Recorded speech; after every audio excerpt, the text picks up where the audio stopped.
Hey y'all, what's up? I'm here. I'm just I literally, when I say to you that I literally just got home, right? I mean that the door isn't even locked. That's how I just got into this house. And I'm just quickly making sure that everything's set up. There was like a major traffic jam on the way home, so I couldn't get in properly. It was very annoying, but give me 1 second, y'all. Give me 1 second. We'll be out here. We'll get everything going properly. Do not worry. Do not be afraid. Don't be concerned. So told them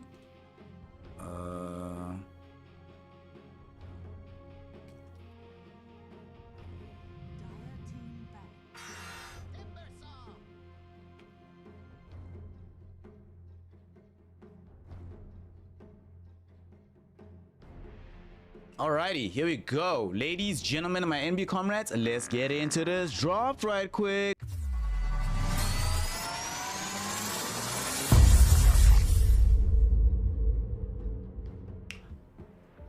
Alrighty. Alright, we don't have much time to talk about this one because we are fairly deep into it, as you can very well see.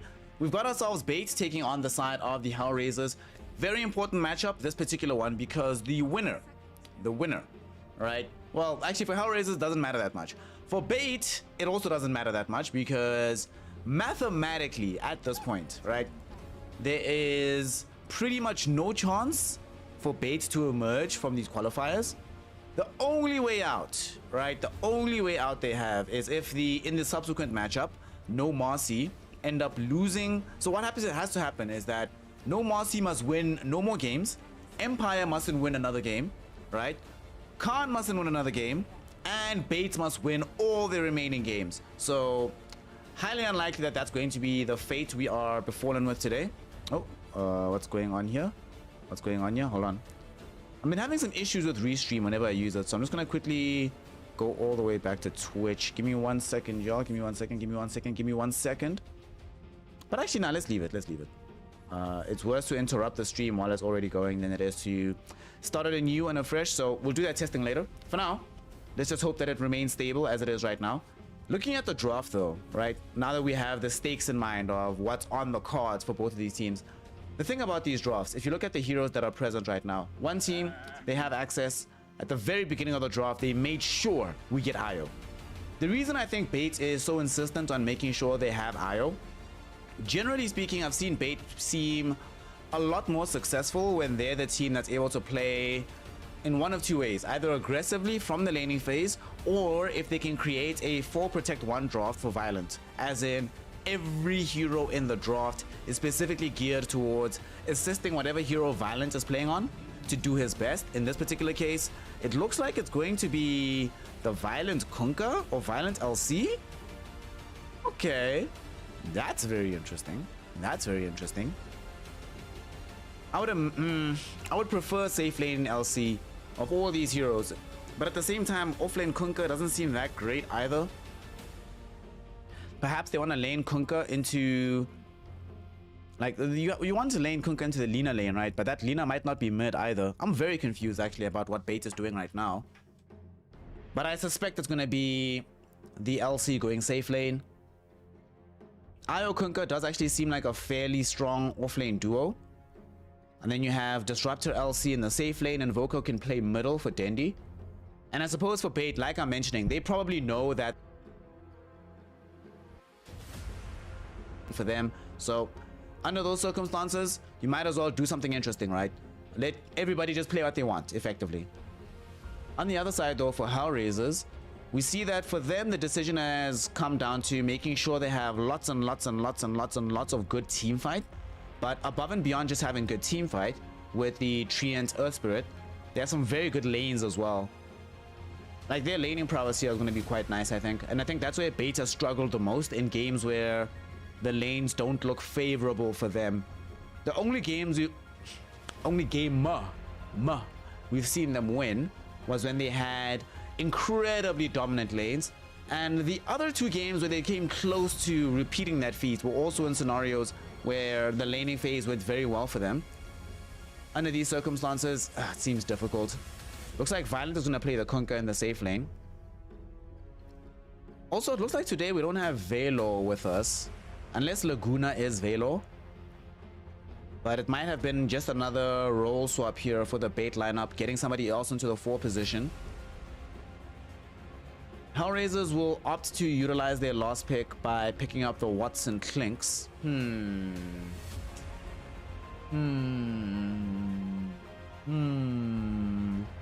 Okay. Watson Clinks. All right. I am... how do I say it? It feels to me like bait, right? There's a couple of problems that I see with their draft here. And also, they are going to have IOLC in the off lane. That is a very good lane as well, so no problem. But they have...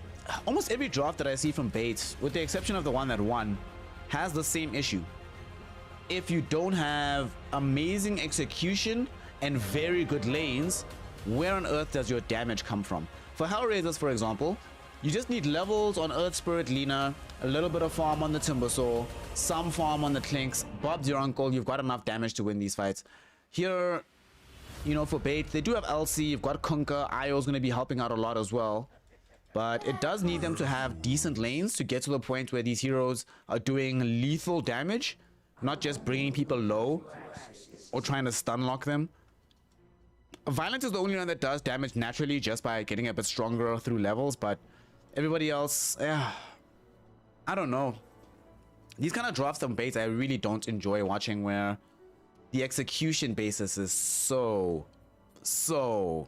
So high. Wow. Wow.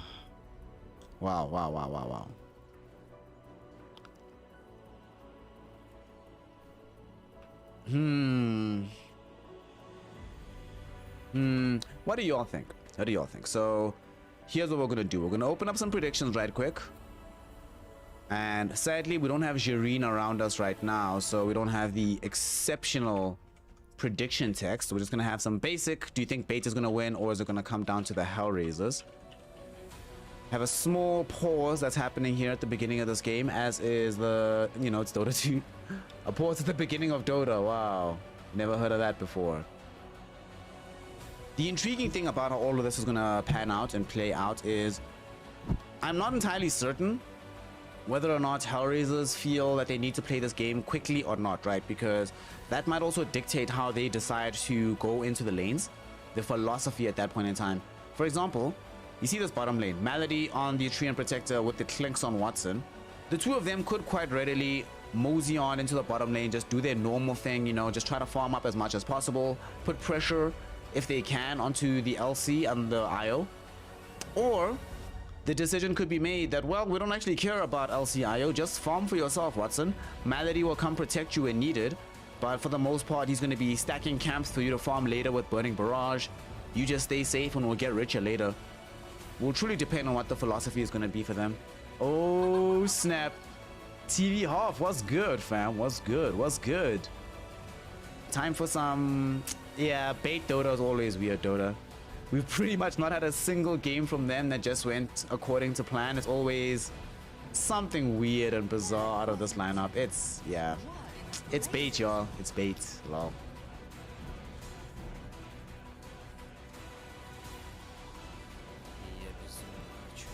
One interesting thing as well about the way that this game is going to pan out is the longer it goes, you know, the thing about baits is they don't necessarily scale automatically better than the side of the HellRaisers do with this particular draft. So it's not like they can just rest on their laurels, wait for a lot later in the game and say, you know what, we'll win then. No. You have to do stuff within the early mid game in order to succeed in this iteration of Dota 2. So let's see how it goes for the side of bait. Again, mathematically, they're pretty much already out. This game just confirms it. Too many volatile variations need to happen in the subsequent matchups between all the other teams for them to have a snowball's chance in hell of actually making it into the next phase of the tournament. But you know, they're still gonna have fun, they're still gonna play out for us, and we might have a very early skirmish here. Both teams setting up, so let's get into the game, y'all. We're doing it. Game 1, it's HellRaisers versus bait. And we might already have a first blood coming. Proletary caught up by the Nature's Grasp. LSA will be there as well, and after a couple of right clicks, They very easily secure themselves that kill. Oh, that's not what they wanted. That's not what they wanted. That is not at all what Bait wanted to see today. But that is indeed what is going to happen. They start off losing out. And who got the first blood? Malady, right? All right, so a stronger Treant Protector. TV half, yes. We always cheer for Proletary. Even if not in this game, in spirits, the Proletary are always who we keep and give our support towards. As we see now, game getting started. Looks like it's just going to be a standard. Oh, it's going to be 3-1 actually. That's not good. That's not good.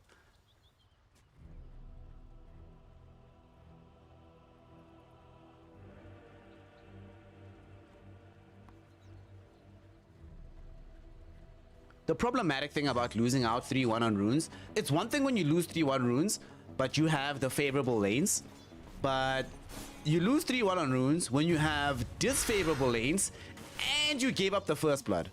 That is a nightmarish start to the game, and let's see how they're going to recover from this position from the side of Bait. In the top lane, Limitless and Gilga trying to put the screws out onto this Kunkka with this Disruptor. This is one of these lanes where Kunkka, thanks to having the Tidebringer cleave, at least has some degree of impact upon this Timbersaw.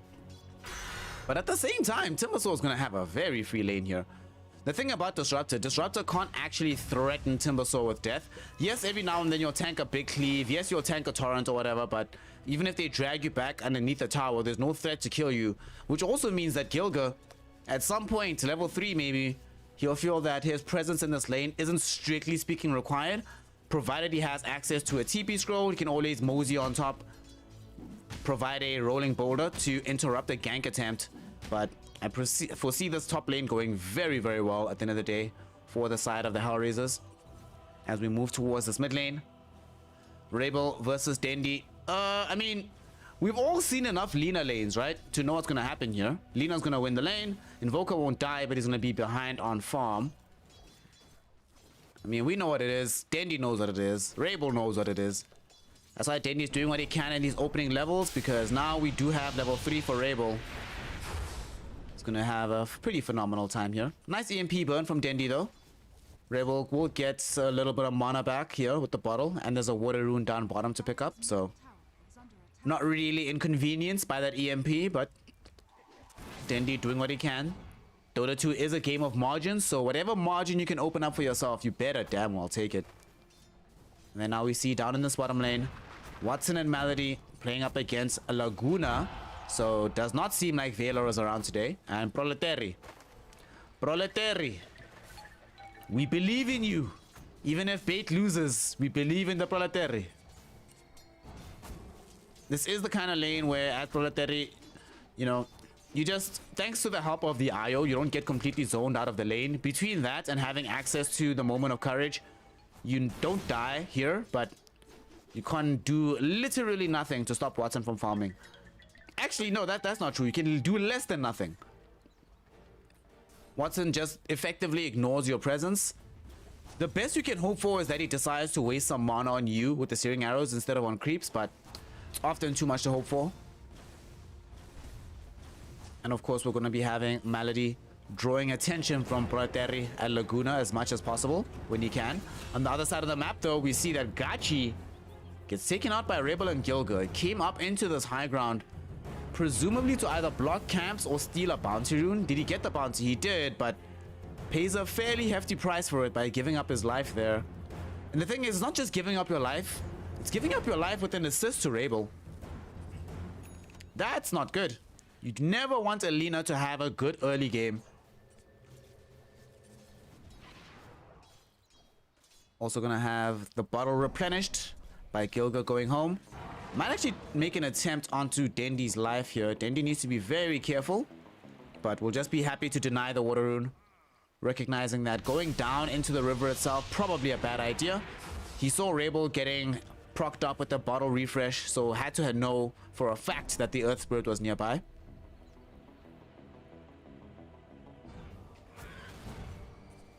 Bottom lane. I'm intrigued as to what the build is going to be out of the Slinks in this game, as they might actually run down Malady. Malady falling low, but Gilga shows up to render some assistance. Malady somehow still alive. Will be kept alive by the leash sheet even longer. Now Proletary needs to run away. LC won't get taken out, but big jump from Watson. Big kill. At the same time, though, Dendi solo kills Rabel. What? Or did Gachi help? Okay, looks like Gachi helped. There was a glimpse play here from this disruptor, so that probably played a role in them being able to bring down this Lina. Nonetheless, though, what a big role to play, Dendi. As a result of all this, we'll get to level 6 before the Lina does, which pretty much doesn't happen in this lane. So shout out to Gachi for enabling his mid laner. Dendi, though, oh, gets hit by Gilga. Gilga finds a kickback, but the communication between himself and Rabel isn't quite good enough, so the LSA won't be there in time. Dendi will scurry away. Gilga now having his time wasted by being drawn towards middle. Fortunately for the side of HellRaisers, it doesn't matter too much that Gilga is spending all this time around middle and bottom, because top lane Limitless is wholly self-sufficient, like entirely self-sufficient.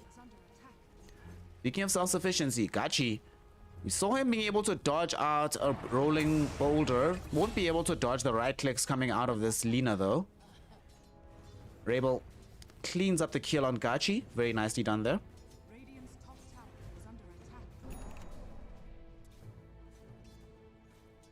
And it does seem like as time is going on, sure, we do have the overall gold lead for HellRaisers, but especially from Dendi. Dendi is doing really well in this mid lane. The LC is also getting off to quite a good start for Proletary. Didn't die just yet in this lane proper. I mean, he did die earlier, didn't he? But not like a I dove and got too aggressive kind of death. It was a, oh, a billion heroes closed in on us. I should probably die in that situation kind of death, so it's fine. Like, no real mistakes being made by the player in that situation. Just building in towards having the early armlet into Soul Ring. Then I think this is definitely a Blink BKB game. But I would hate to see him rush BKB. I think you need a Blink Dagger here. The rest of his team doesn't have that much forward mobility unless they're utilizing the relocate. And it would be nice to be able to tether a different target, bring them in simultaneously with the jump in from the Blink. Also have to remember that we have an Invoker in this game, so the countdown, eventually we will have Aghanim Scepter, and then every duel should be a guaranteed kill once it's followed up with the Cataclysm.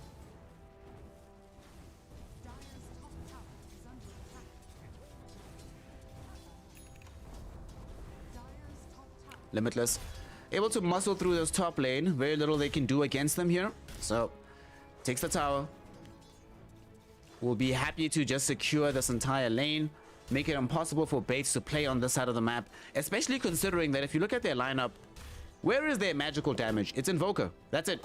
All their magical burst is this one hero, and even then he needs like the full Sunstrike, Cataclysm, EMP, Deafening Blast. There's a lot of levels required and some items before Dendi feels like that kind of threat. So for the most part, I feel like the Timbersaw is going to have a remarkably free game.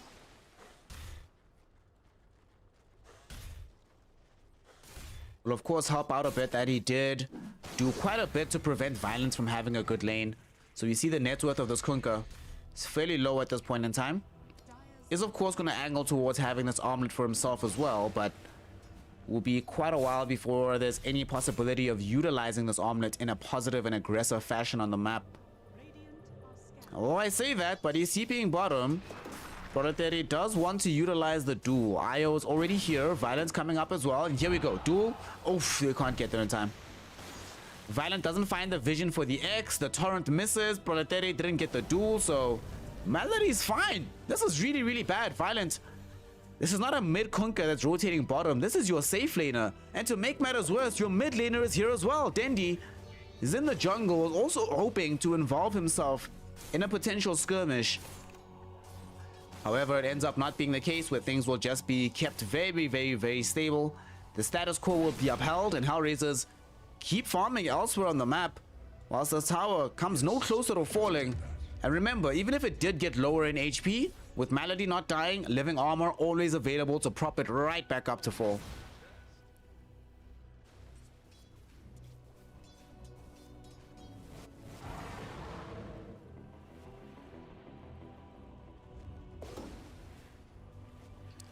The way this game is looking right now, Dindy and the gang need to have some degree and some semblance of worry, especially as the smoke gank is coming in from Rabel and Gilga. Who will they be able to find and come across? Malady is hiding nearby a tree. Will scout out Proletari. He might actually bait them to duel him. And he's going to go in. Overgrowth. Rolling boulder coming in from Gilga. LSA connect onto the LC. And with Laguna Blade to boot, no way for survival on that hero. Laguna trying to get out, but nobody's nearby enough for a tether. Gilga rolling boulder up the hill. A couple of right clicks is all he needs. And the Spirit Ball is down. 2 for nothing in this bottom lane. Rabel, successful rotation on the Lina. And HellRaisers as a whole, very far ahead of the side of Bait. They've accomplished everything they've wanted to in this early game. Massive farm on Rabel. Massive farm on the Timbersaw. Watson having a very good laning phase. And now Bait's gonna look for revenge though. Violent. Coming bottom. Gets marks, Torrent, Boat, everything committed onto Rabel, but no kill just yet. Static Storm coming out as well. Still alive, glimpse back, finally will die though. And Violent able to get that kill. Sadly, they cannot gift any dual damage towards Proletari. But they'll take what they can get. As long as Rabel's in the dirt, that's good enough for them at this point. They need to try and take this tower with this push. They are very aware that if they fail to do so, Malady will just heal this all the way back up. However, they might have to contend with sacrificing their tier 1 tower middle for this one. And indeed, the tier 1 will fall, but they're already coming bottom to try and help defend this. Limitless gets glimpsed back almost instantly, but oh, look at that! Look at that! Oh, snap! He did the Timber Chain trick. He was prepared. He was ready. Now they're looking for this fight. Torrent connect onto Rabel. Might enable the escape for the rest of Bait, but Gilga caught in, finds the Magnetize on the other side of the fight. Didn't find a very good stun, however. There will be a duel from Proletari directly onto him, but with the Laguna Blade, Proletari loses the duel, and now they set up for a kill out onto this Kunkka. Violent will die as well. 2 have already fallen. Dendy forced to flee, cannot contribute anything more to this fight. Dude, Limitless is actually so good at Dota. The move he makes, right, to TP here, he's trying to draw out the glimpse, right? Not just so that he can do the trick of timber chaining back to a tree, which he does marvelously, but so that they don't have glimpse available for any other heroes getting involved in the fight. If there's glimpse, for example, from Gilga, when he's over here, rolling in, using Magnetize, potentially the Magnetize isn't on point enough to kill the requisite targets. If there's a glimpse anywhere else in that fight, it's probably a bad thing, but it gets used on the one target who's prepared to counter it. And now Bait, still desperate, trying to take this tier 1 tower, will rotate back in. Gachi, Laguna, and Proletari, all 3 are bottom. However, Malady is slowly but surely healing this bad boy up. So Bait should be aware that if they don't take this effectively with this one push now, you're actually better off giving this up and doing something else on the map, instead of beating your head fruitlessly against this particular wall.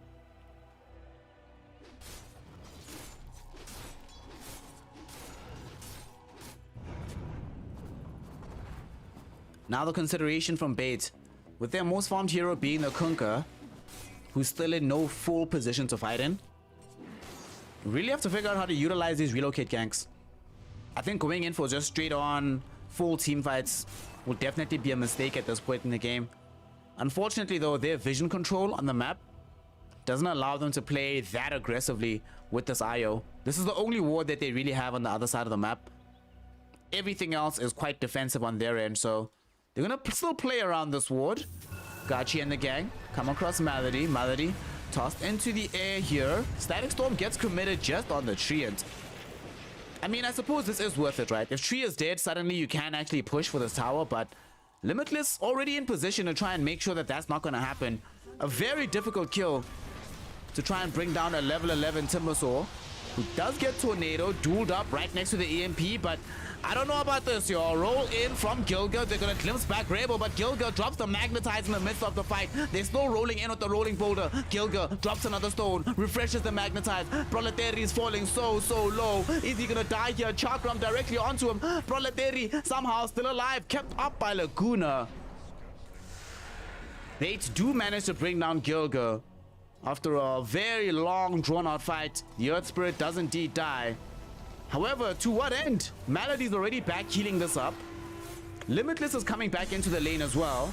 And he certainly does have some mana right now. Has a pair of arcane boots, not full on the stack, but now with this overgrowth being dropped down, Kunkka is in a lot of trouble. Violence, tanking damage from the tier 1 tower. He's trying to armlet toggle throughout all of this, but it's not easy. Proletary armlet toggling as well. But now Rebel is here. Rebel has Laguna Blade. Who's he gonna try and bring down? Wait, what? What is that repositioning? That was so weird.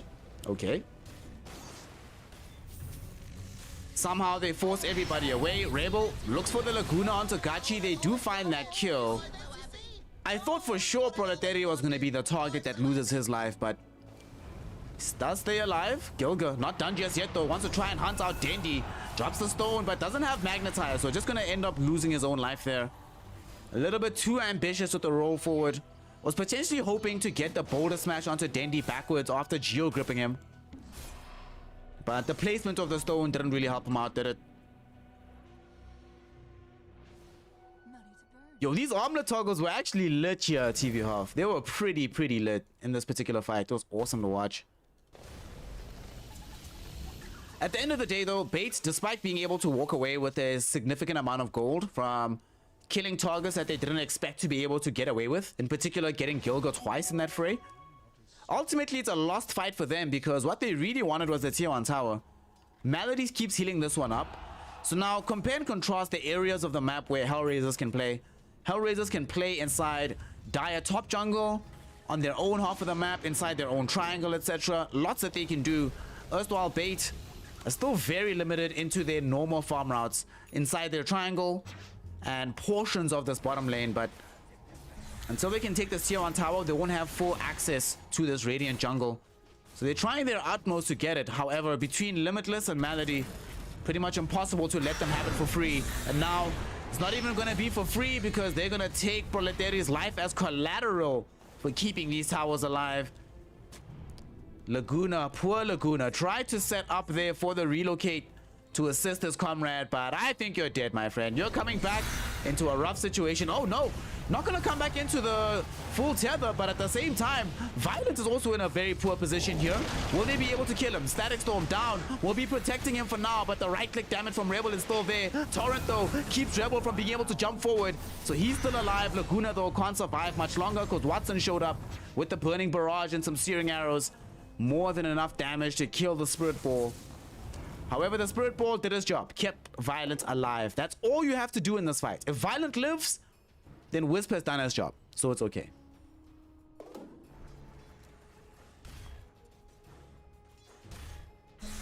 Limitless. I really do wonder what is going to become of these heroes on the side of Bait. What are they going to build to try and deal with this Timbersaw? Truly does feel like at this point there is no answer for this hero.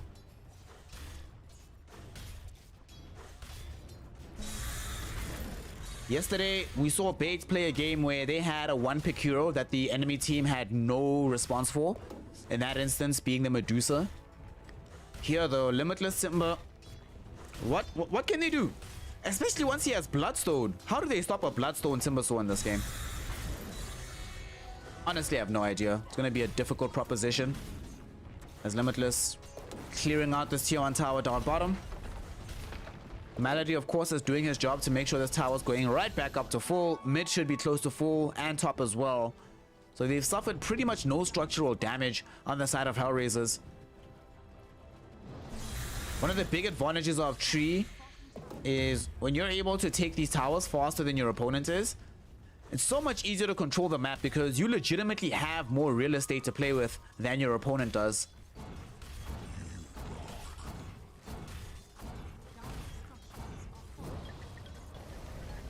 What do you mean too little pushing power? What pushing power? What pushing power does Bait have? Until they have like full alacrity with like maxed out exort, as well as having the Forge Spirits pushing with him. Damages practically suffer no damage in this game. Oh, top lane. Violent's in trouble. Violent's in trouble. Violet needs to run away very, very quickly. He doesn't have any defensive items for himself. Will they catch him? Not just yet, but the Geo Grip is on. Boulder Smash slows him down for now. Finally, Gilga finds him with the rolling boulder. Violent gets caught out, but the reload will be there, saving him for now. Do they want to take the subsequent fight? Limitless was trying to muscle through and capture this outpost. Io will come back. Laguna will die. Very little that the Io can do, but yet again, the primary purpose of this Io was to protect Violent. He did so. Can't be too upset. But now they need revenge. Gilga tossed up into the air by the tornado, but Proletary can't find the duel just yet. At the same time, Limitless shows up onto Gachi. We will not have a static storm in this game because the disruptor is gone. And speaking of being gone, it looks like HellRaisers want to pull the same magic trick onto Roshan as they swoop into the pit with the double damage rune active on Lina. The big man certain to be theirs once this Aegis drops.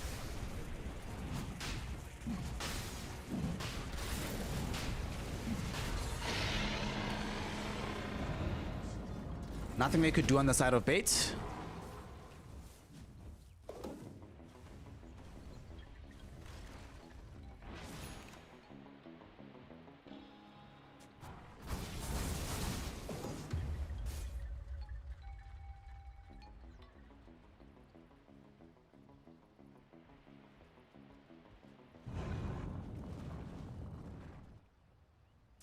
Yikes. We have barely actually even spoken about Watson. He actually might get a solo kill here onto Laguna. Laguna's so dead. Watch this, watch this. Let's see how many hits. How many hits? How many hits? They want Laguna. 1, 2, 3, 4, 5. Burning Barrage plus... So 3 hits and Burning Barrage plus 2 normal right clicks. A substantial amount of damage, to be sure. To be sure. Watson off the back of this. Closing in on having the full Eye of Skadi.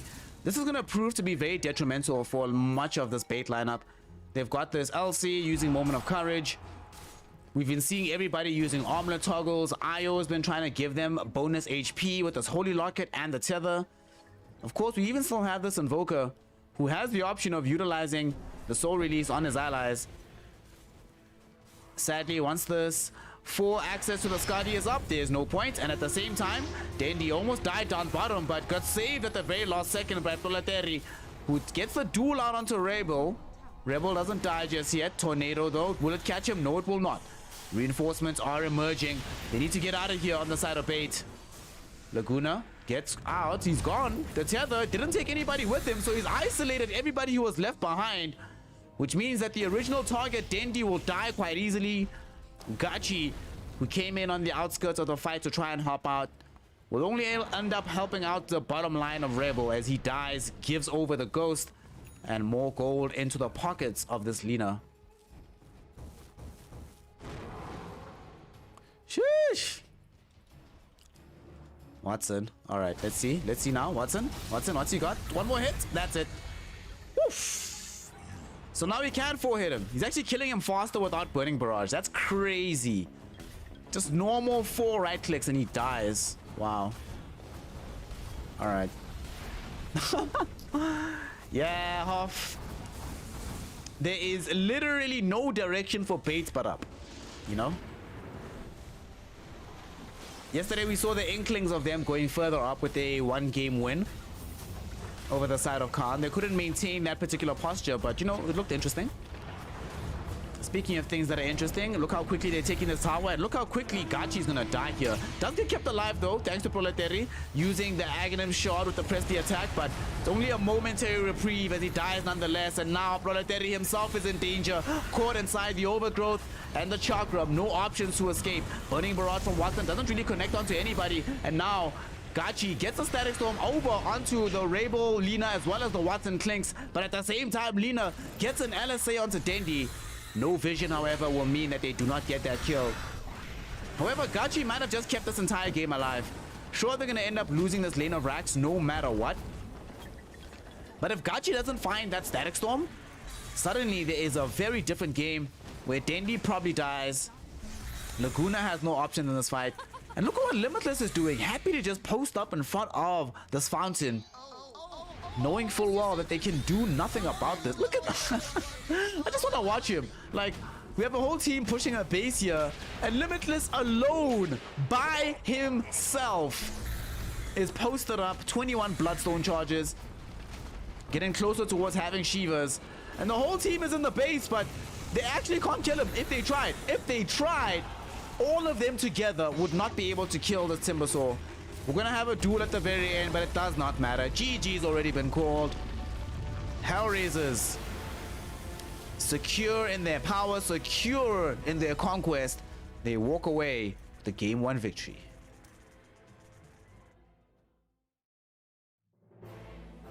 That was oof.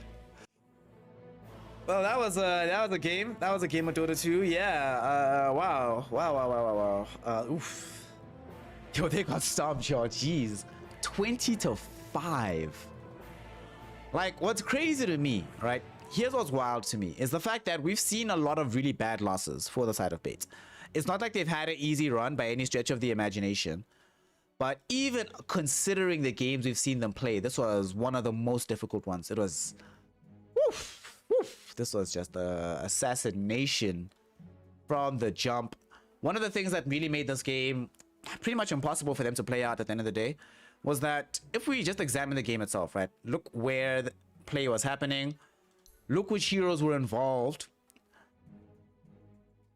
They needed everything from Bait to make anything happen, right? And what I mean by that is to merely try and push a tower, to merely try and look for a kill onto a core hero, to merely try and defend a tower. It literally required all 5 heroes every single time to reliably do that. For the side of HellRaisers, not nearly as difficult of a proposition. They could just play a lot easier in this situation.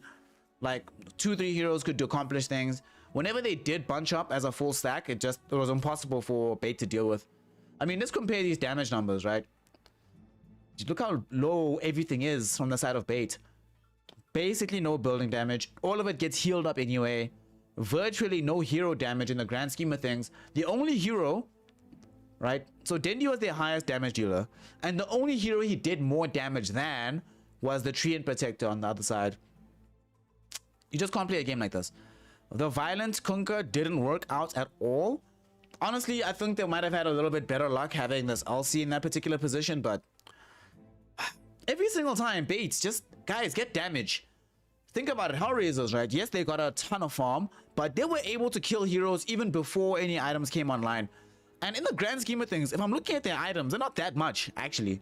It's only really Clinks that has a ton of items, but everybody else was spending time skirmishing and buying items to help them skirmish rather than buying items that deal damage. And that's the point. Bait always, every single game I see them, they need to have like 50 minutes to build damage items. It's always, this thing is a combo to that spell and this cool thing happens.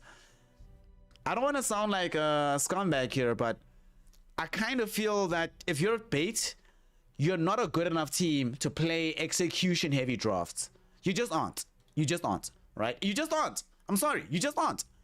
I like Bait. I like it. Okay, I don't like this iteration of Bait, but Dendi's been in my heart for a very long time. I've loved this player. This dude is awesome, right? But you have to play to your strengths, and your strengths, not this style of draft.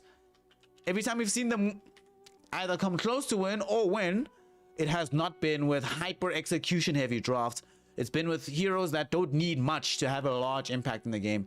So we'll see if they can discover some kind of way to make this game a little bit more palatable, instead of it just being the somewhat farm fest that we see a lot of Bait games resolve into being at the end of the day. So we'll see how it goes. In the meantime, we're going to take a small break and we'll be back once again with game 2. This is the Dota 2 Champions League Season 5. HellRaisers versus Bait. Bait, like I said, pretty much already eliminated from the tournament. This just confirms it. Will it confirm it emphatically, or will at least they put up a fight? Let's find out in game 2. But before we get there, make sure that you are following the channel. Be cool. Be like bad boy Bucks, who pulled through earlier with the follow. What a G. What a legend. Shout out to you, fam. Be like half right here. Hang out. Come through in the chat, y'all. Come through in the chat. You know? Let's chill. Let's hang out. It's a Friday. can't be quiet, and well, you can be, obviously it's within your purview, but let's have community on this Friday. And also I have some very intriguing news to drop for y'all, so I'll drop it after this particular BO. I was gonna say BO3, but let's be honest, it'll be a BO2. Anyway, stick around, don't go anywhere. When we return, game 2 in the Dota 2 Champions League of Bait versus HellRaisers, we will be back with some hype, with some action, with some Dota 2. So don't go anywhere.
There we go. Lately, my mic cable's been giving me issues, but we're back. We're in it. We're doing it. We're going in, y'all.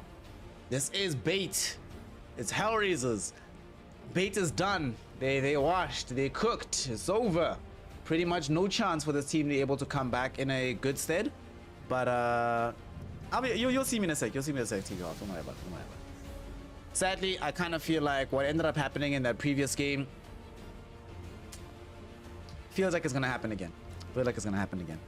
I hope it doesn't. Personally, you know, I'm hoping, for the sake of all involved parties, I really am hoping that we do have a better game coming in from the squad. But it's not looking good. It's not looking good right now. Things are, yeah. Well, let's just hope. So we do. Oh my god, Jareen, what's up, fam? I know Jareen is in chat right now. I know Jareen's busy lurking because I just saw the predictions go up and they look hella hilarious. Oh, it's a hilarious prediction. So Jareen must be in the cut. How you doing, fam? What's going on today? You see that this game is starting. Bait do have one of their premier heroes, right? Every single time that they've won, and I do mean every time, it's like I've said, come from a position where they start the lanes very well. They have the kind of game where they can play progressively in that context. In this situation, they have this Weaver. Now, the Weaver, when Velo was on the team, this used to be one of their first pick heroes, and it used to look good every single game. Even when they lost, it was like Velo was not the reason that they lost. This particular hero pick was not the reason that they lost. So certainly happy to see them go for this initial Weaver, have the additional save for themselves. Violent will definitely play Morphling, one of his better heroes, I think. But the other side of HellRaisers, you know, Io Lycan, y'all. Io Lycan.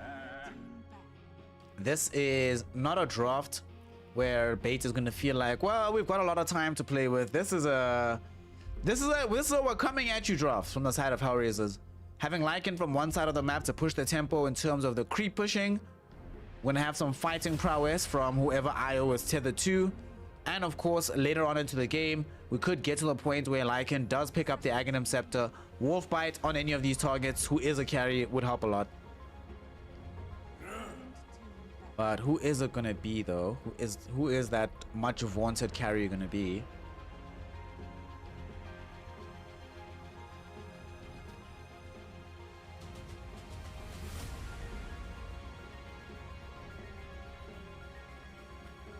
Bait. A peculiar thing about how Baits have often gone about their drafts is when they display confidence, whenever they feel confident is when they go for the first two hero for Violent. I've noticed that the further into the draft Violent's hero is picked, the less confident they are in being able to do anything in that particular matchup. In these circumstances, we see them go for the very early Morphling. We don't know what's going to be matched up into, but now that there is Morphling available, obviously it gives HellRaisers time to craft the appropriate response. Void Spirit, I think that's been the hero Dendi, even when he wasn't winning. He seemed most successful on this Void Spirit hero. So certainly is a pick I can very well imagine them going for. And I can imagine why they go for it, right? And why they're so happy to grab it in such good stead.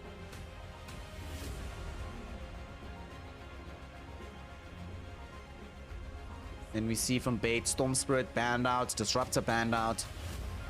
We need to take out Disruptor when you're playing Morphling. Static Storm on this hero is terrifying to deal with. Same principle with the Storm Spirit.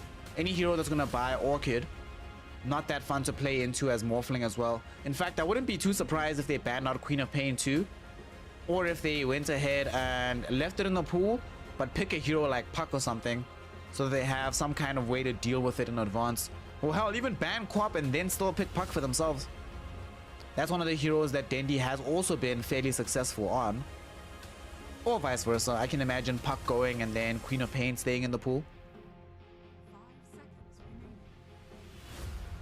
HellRaisers. What's the consideration going to be for them? They've banned out this Tidehunter. So Proletary will either be playing, or you can't play Mars, you can't play Tide, you can't play Beastmaster. So what else have we seen him play? We've seen him play LC. We've seen him play... I'm trying to think about like back when he was back on Cyberlife. Some of the heroes that I saw him play at that point. I've definitely seen him play an Underlord game or two. And maybe even a Centaur game, but neither of those heroes really fit the contemporary meta. For now, they'll just stick to getting the Undying for Gachi. I think Laguna definitely plays the Weaver. That's where Bait has been utilizing this hero in the 4 position. So Undying now will emerge. Not that many easy ways from the side of HellRaisers to drop this Tombstone down. So wherever provided the placement is good coming in from Gachi, it can have quite a big influence on where the fights are happening.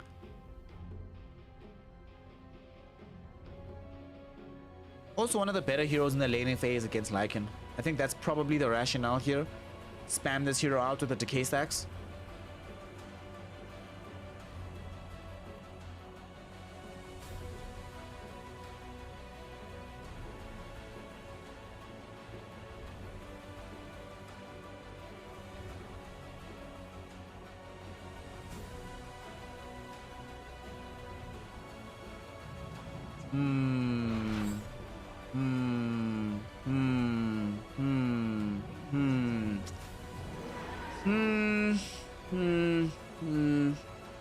Lion Ursa. Alright, I like this actually. Ursa great against the Morphling, provided you go in for that early build into Diffusal. Even if Morphling goes for that very heavy burst build, quite difficult to actually kill Ursa reliably. You have this Lion as well, so you have the Insta Hex, Mana Drain that comes in, big amounts of burst damage, so when you get him low on the Morphling and you're struggling to tick him over, boom! Point the finger at him, and then suddenly he ends up dropping, so that'll certainly make life a lot easier for themselves.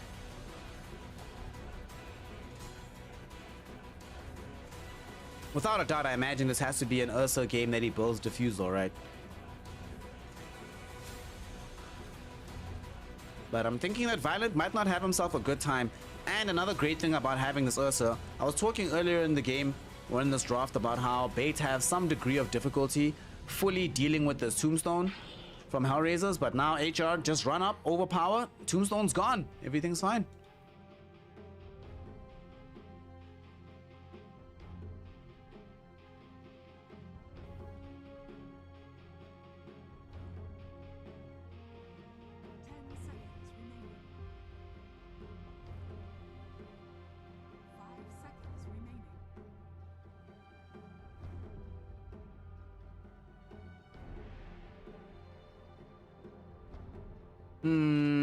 Sorry, I just gotta send a message here.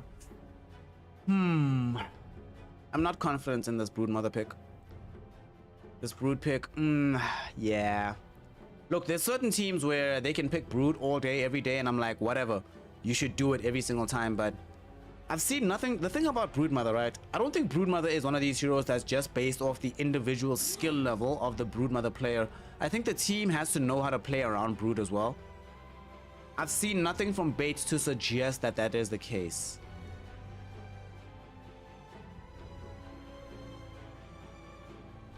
If it is the case though, in the event that it is the case, right? We note that there is no, at this point in time, massive lockdown for the Broodmother outside of, like, say, Lion. Their wave clear isn't particularly good for the side of HellRaisers. Their burst potential is decent-ish, but it's very difficult to attain onto a hero as slippery as the Brood. Brood is one of the best heroes against Lycan in the game. Look, also very good against Io. This could be a Brood game that gives them a victory here. I just doubt it. I just highly doubt it. Yeah. I just have a hard time internalizing that notion that we're going to be having a situation where Bait off the back of Broodmother of all heroes. I mean, look, in vacuum, if I do this and I cover up the team names and I just look at the heroes in question, right? This is a good Brood pick. This is a really good Brood pick, right? Just in vacuum. Hell, even Ursa doesn't deal with Brood. Lycan is terrible against Brood. Io is bad against Brood. Like, Lion is the only hero they have right now which does any semblance of anything against this hero. And they still haven't picked their mid laner. I think they have to pick Leshrac. Okay, TA. Alright. TA can still do. TA is still fine. I would have preferred Leshrac because now they are fairly light on the magic damage, right? Which is a bit of an issue. All their damage is coming in from the Ursa, Lycan, TA. Some degree of damage from Lion, but the bulk of it should Bates be able to armor up appropriately, or just get to the point with Morphling where he has like obscenely high agi. Then the game starts to look a lot more promising for them, and especially now with this last pick on the Lina. Okay. Okay. What do y'all think? What do y'all think? Dendi Lina in the mid lane. I mean, the thing I find very interesting about this Lina pick, and it's a bit peculiar why the Lina came out, is this is Lina playing into TA.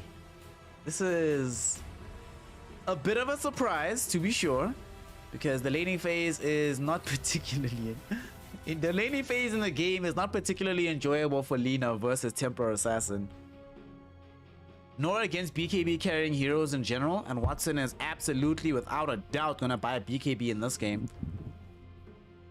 Yeah, Bates getting 2-0, Joe. Do any of y'all have confidence in this draft that we're seeing displayed from the side of Bates at this point in time? Personally, I don't see it. I would love to see it, but I don't see it currently. I don't see it. We will see. We will see how this goes.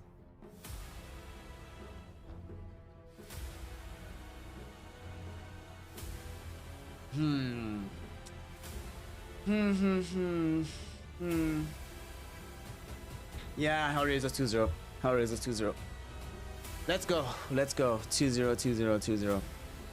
I also kind of feel like I don't like when Bates also doesn't have that many tools for team fighting themselves. Sure, they do have quite a lot of like individual skirmish prowess. They have quite a lot of power when they do find themselves in good positions as like a 5-man unit in the mid game. But yeah, I don't have confidence here.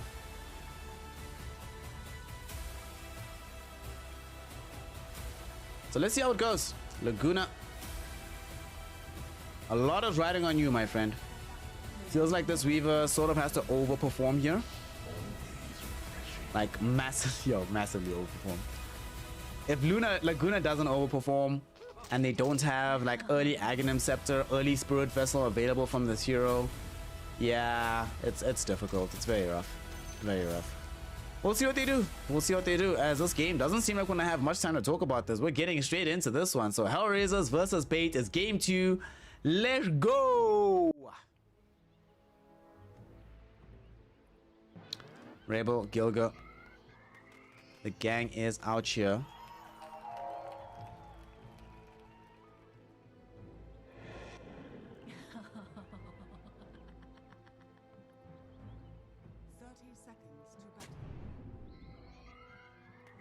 One thing I'm really interested to see is whether or not we're going to be having a situation, or let me rephrase. I want to see how long Gachi is going to find himself having to play into the Lycan lane. I feel like they're going to need help.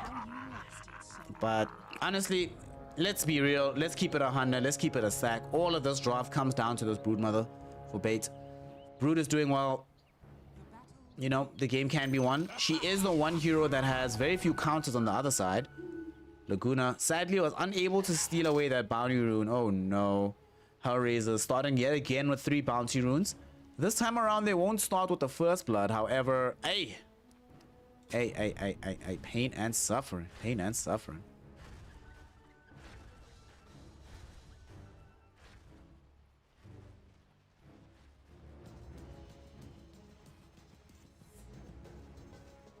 Let's get going though with the games, y'all.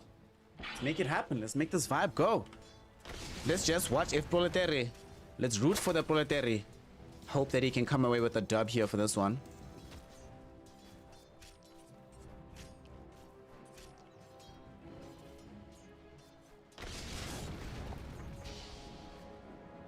One thing I'm also really looking forward to in this game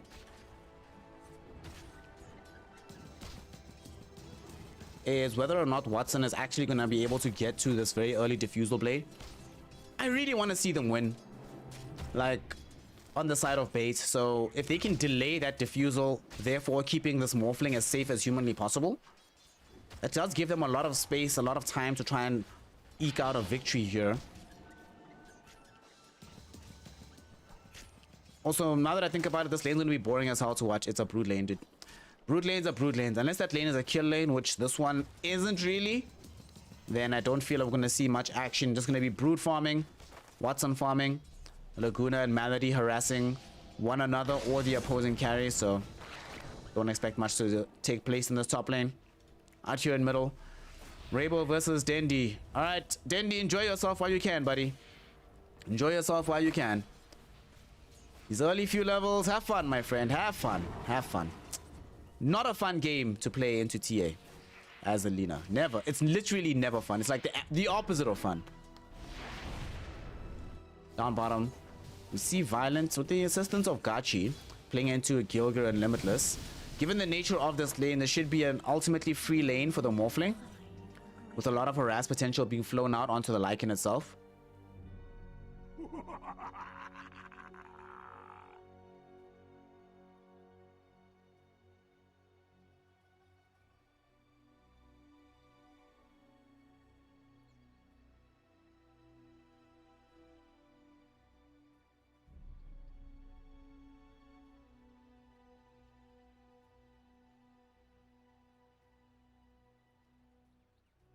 I'm kind of thinking, right, that given that this is going to be a free lane for Violence, I'm trying to think what is the appropriate build for him.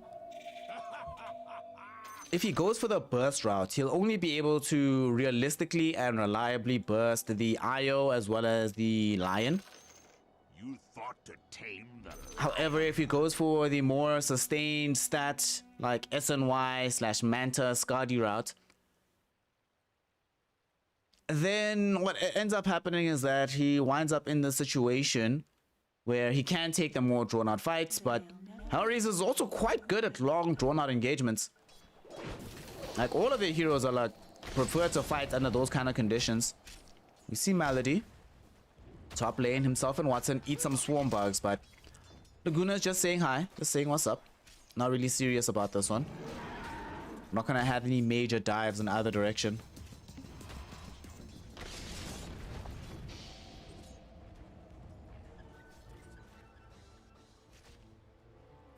Laguna. Everything's still fine. The only person I'm really worried about so far in this laning phase is Dendi. But he's actually doing quite well. Utilizing these early levels to his advantage when the Lina is categorically stronger than TA. And trying to make sure he doesn't fall behind the pace, knowing full well what happens if he eases off the gas by any stretch of imagination.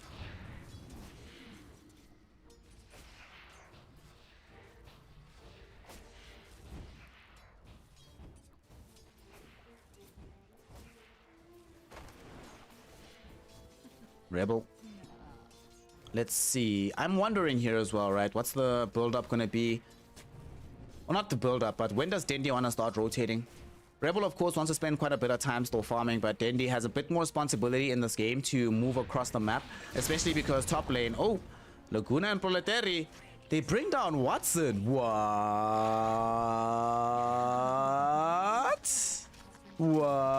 Okay. Okay. That was interesting. That was intriguing. That was quite intriguing. Okay. Bringing down Watson in this top lane. Proletari and Laguna. But I was actually about to talk about why, like, Proletari, his role in this game, because of how much pressure a Broodmother applies to a singular part of the map, not going to be that much room for her to start making big moves to help out the rest of the team. So all that responsibility is now onto Dendi. At the same time, we see down bottom, Gachi almost died here. Gilga tried to tether onto the Lycan Wolves to kill him with the ball spamming on his face and blowing up.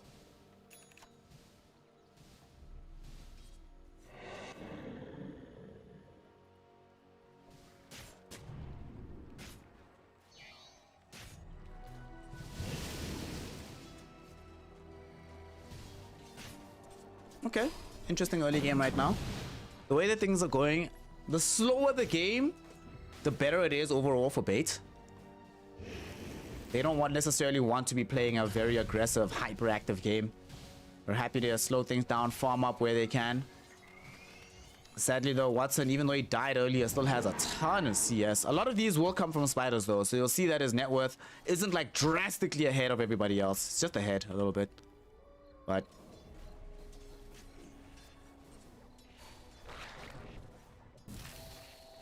Malady, Malady, Malady, Malady, Malady, Malady, dead. Laguna gets his life, but Proletari might pay for this. Watson unfortunately cannot walk through trees the same way the spider can. They end up losing the support in the top lane. Watson, though, really wanting to chase down Laguna. There's no more Sakuchi left, but Watson's actually the one that's in danger. Now he eats himself a soul burn from the Earnest Shadows. Needs to run himself away quite quickly. It is soul burn. Soul release, god damn it. Soul burn is Orchid, right? Yeah, it's on Orchid. Other side of the map, they also managed to get the kill and the tick over onto this Undying. So Gilga made sure that they're trading equivalently all across the map, and he's going to be stacking in the jungle now, using these Lycan Wolves as well to help him out. But sadly, these Ancients walked into the path. Okay, no, he did get the stack. Okay. I thought the Centaurs got blocked a bit, but it's fine. He got it. Malady.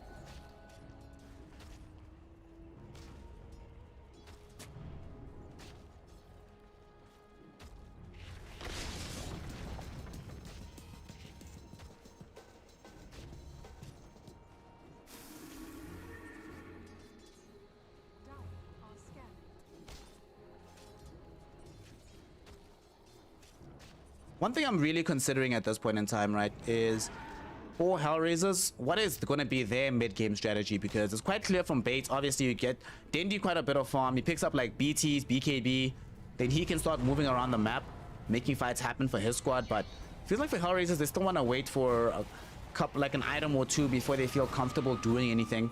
It actually does feel like none of their heroes want to do stuff without items.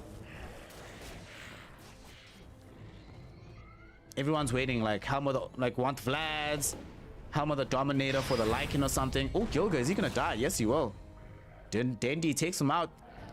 Downtown with the LSA and the Dragon Slave. It's more than enough to get the kill.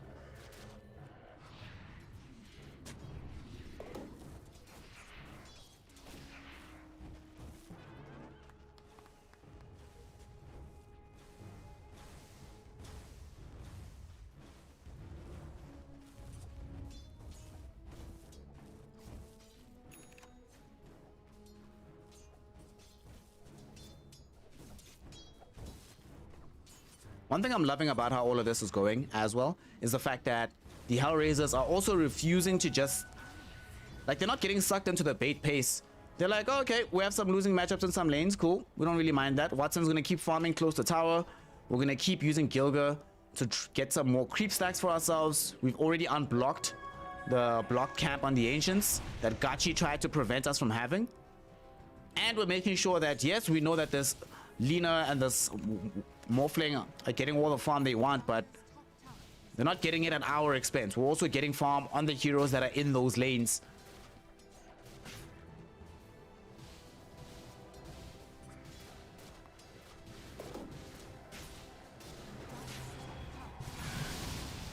Violent. Eating some Whispered Balls here. We'll need to try and get himself away. Let's just stay safe.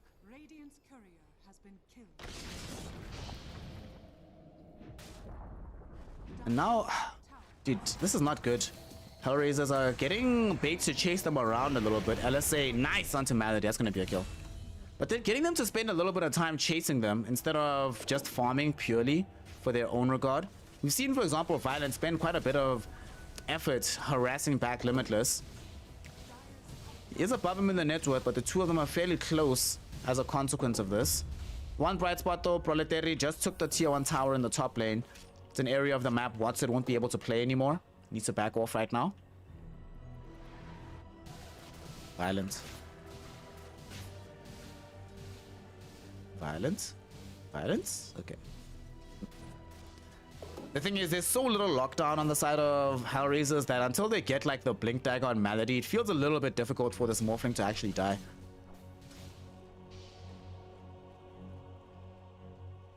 Oh snap, Mr. Pooper, what's up? Right now, Bait is in an okay place, but they're still being out-farmed by the side of the HellRaisers. But so far, it's actually okay. It's actually working out well for them right now. Malady gets the Hex out onto Laguna, but already picked up the Haste Rune, so permanent Sakuchi, basically. Lol, and he's gonna kill the Lion's Courier. Lol, lol, lol, lol, lol. Before it could deliver his trusty shovel, feels bad. Yeah, Bait's actually looking good right now. Bait's looking good right now. Both sides, though, they have such a massive lack of lockdown. My goodness. It's been a very long time since I've seen two teams who, between the two of them, practically have zero disable. Both of them literally have one hero that provides disable. Lina on the one hand, Lion on the other. Still haven't seen what Lina wants to go for. Should be these BTs, given how much gold she's saved up. Nothing else is queued. Would be very surprised if she deviates from what's become the standard build on this hero. Earthwall up top for Proletary. As mentioned, without lockdown, you can't kill this hero, so he just keeps pushing this side of the map, making it look easy. And a fight might happen middle. Laguna caught out with the Earth Spike. Will there be a Hex? Not just yet. They want Dendi instead. Watson trying to close down on him. There's also going to be a Psionic Trap that gets burst in front of the Lina's face, and that'll be enough damage to bring Dendi down. Gachi now. Will he be able to get away? You bet your life he isn't. Gonna be a double kill for Watson. And potentially not done just yet. Laguna Sakuchiing away from Gilga with Spirit Balls, all connecting, but no further burst damage, no further lockdown. And here comes the Violent Morphling as well. He wants Gilga, he's gonna get him. Some revenge taken here by the Morphling. But in the grand scheme of things, still the HellRaisers walking away very, very happy with the result of their excursion onto the Radiant side of the map.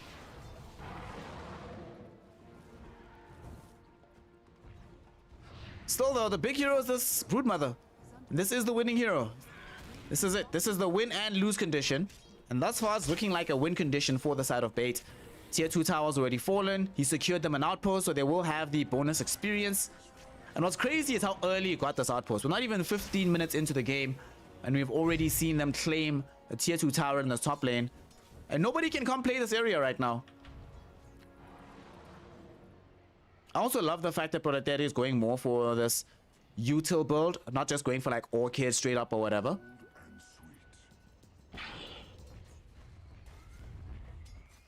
Malady trying to run him down here. Will they be able to kill him? It doesn't seem like he's gonna have a chance to escape because there's just too many spiders. Too many spiders. Proletary now drawing so much attention towards himself. Rebel and Gilga playing around here, but that does mean that they don't have anything to do with Dendi, so the push is going to come from two quarters. Dendi Violent pushing straight in from the lane and Proletary coming in off the wings, but Laguna's also trying to find a way into this fight, potentially looking to drop down some swarm bugs. Nothing doing just yet. All 10 heroes being drawn towards this middle part of the map. The Earth Spike does connect onto Gachi, but it's not enough to really threaten him just yet.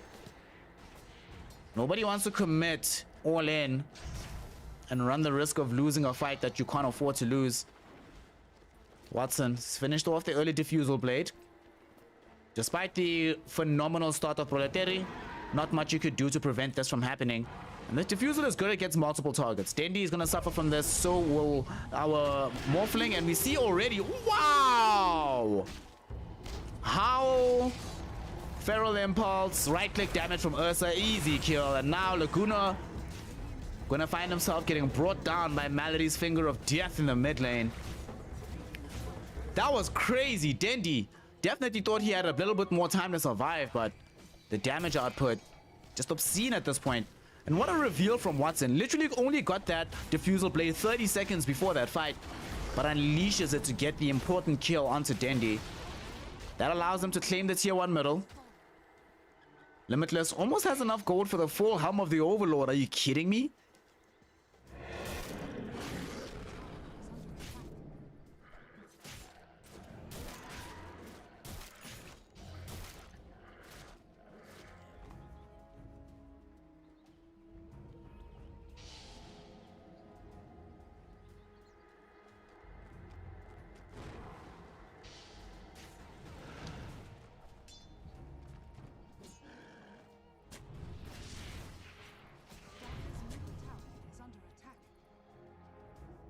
quick pause will now be emerging here from the crew, from these people, from the folk.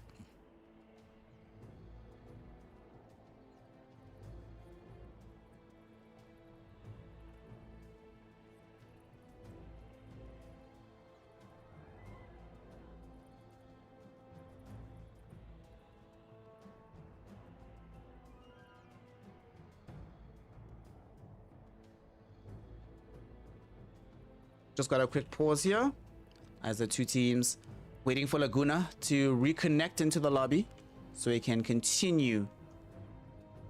How far are we from having any other items? So we have the Spirit Vessel already. 3,300 gold away. Well, a bit more than that before we have the full Aghanim Scepter. So still quite a bit of a journey for Laguna.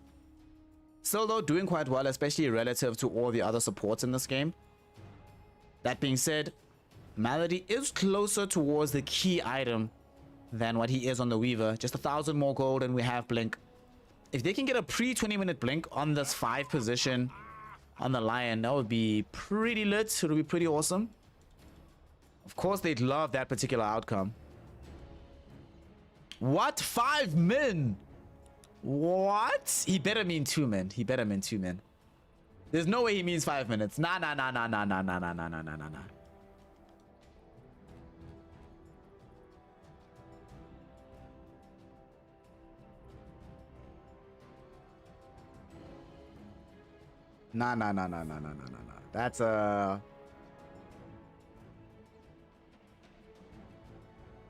this is a this is a bit much. This is a bit much.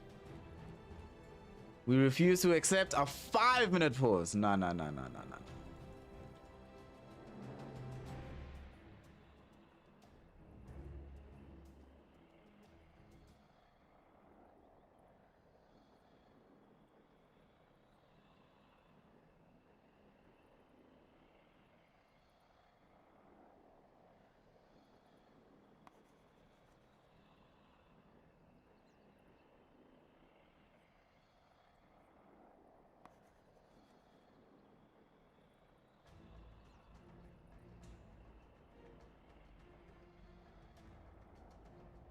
Let's see how this goes though. Once the pause will come back. All right, let's take stock of where the game is. So we have a Roshan attempt from the side of Bait.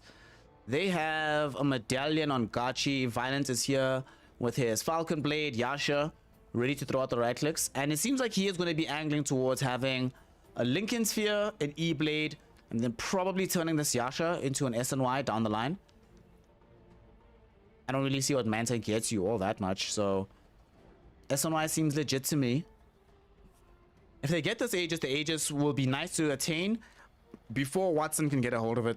You always want to be able to get the Aegis before this young Broodmother, or the young Ursa, excuse me, is able to get his grubby little claws on it.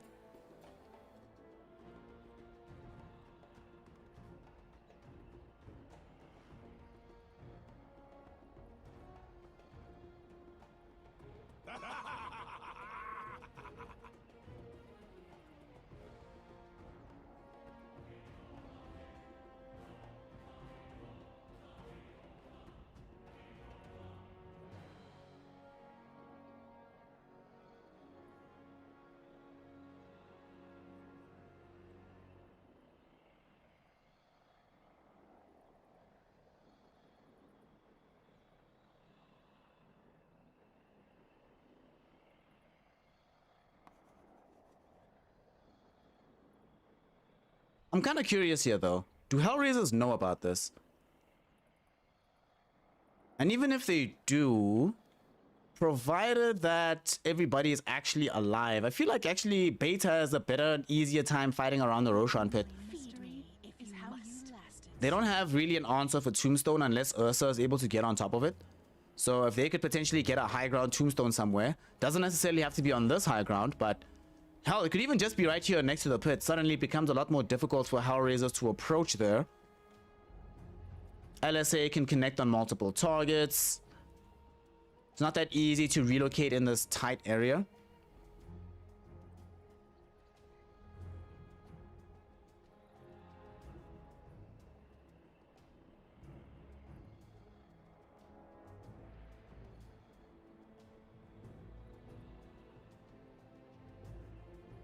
I'm also really wondering here whether or not we're going to have a situation where HellRaisers, because they're trying, I don't think they really want to kill Proletary. I think they know where he's at. You know, they have this vision, but they probably recognize that with the spells they have on hand, not having Blink, not having the Finger of Death available, and of course they don't have enough mana for a relocate, and even if they did, it's not like TA is next to the IO. It's one thing if you relocate in with IO, but hell, even look where Limitless is. Limitless is all the way here down bottom. There is a tier 1 tower to TP2, but does feel a little bit complicated for them on the side of HellRaisers, given that they don't have the full amount of context and information that this particular gank is happening. Also, it seems like it is indeed a 5-minute pause. Wow. Wow. Professional players much kinder than the people I meet in my pubs, lol.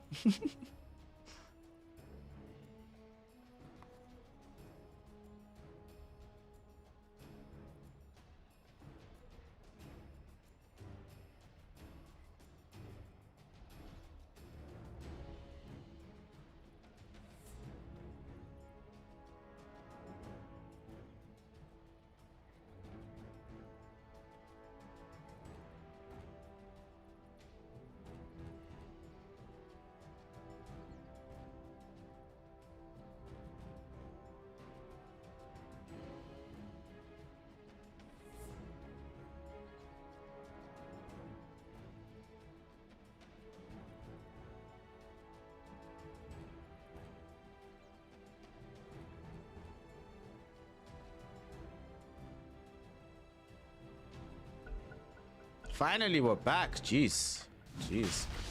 Alright, so they don't know this rush is happening. They're actually gonna try for Proletary. They're going for this. They're gonna get it. Didn't Proletary know they were coming? Oh my god, Watson. They get that kill, and now with Proletary dead, they don't feel confident trying to sneak this Rosh anymore. There is a Psionic Trap that was plopped inside the Roshan pit, and they definitely saw this, having the Sentry Ward nearby. He died remarkably quickly on Proletary. Laguna now will end up getting a quick kill onto Malady. At the very least, there's something. Kills one courier, almost went and killed another. That would have been hilarious if you got the double courier kills. What's not hilarious, though, is that they have lost their Proletary. Still, though, they will insist on grabbing this Rosh, and it seems like the HellRaisers to some degree aware that it's going to be very, very hard to stop them.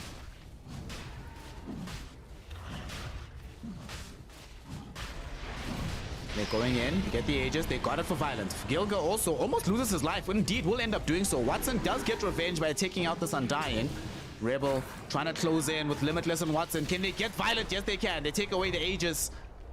They didn't get off the Strength Morph in time thanks to the Hex from Malady, and now because of the Earth Spike from Malady, they're gonna get violent twice in a row. Nothing they can do. Remember, Bait has practically no stun, so they can't interrupt them. And now they can't help Proletary, who's getting ran down by the bear, forced to crawl through the trees, but even then will eventually get found out, squished to death, and that is gonna be a dead spider. Nothing that he can do about this one. Watson, unstoppable streak. 2 important core heroes gone, and suddenly all of the advantage that Proletary was giving them eroded in the blink of an eye. As the HellRaisers strike hard, they kill Proletary. First kill him here to delay the Roshan attempt.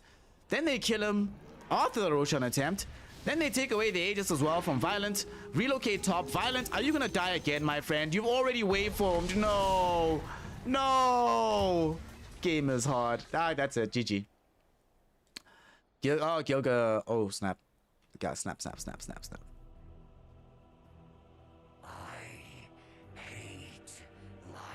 Ayo got AFK'd.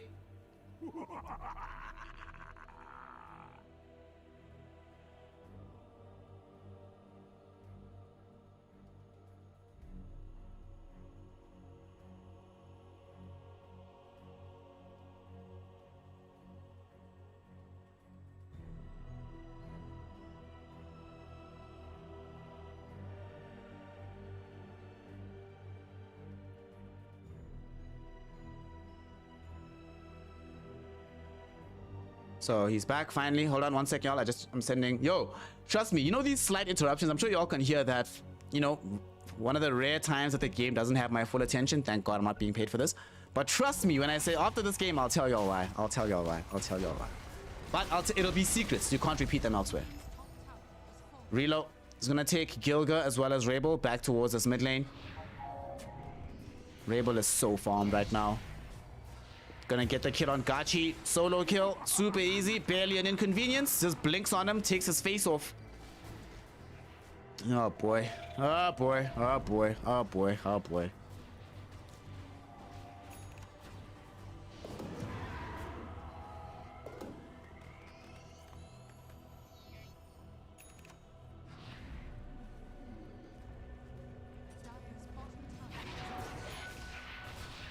TA goes down bottom to continue farming. Oof.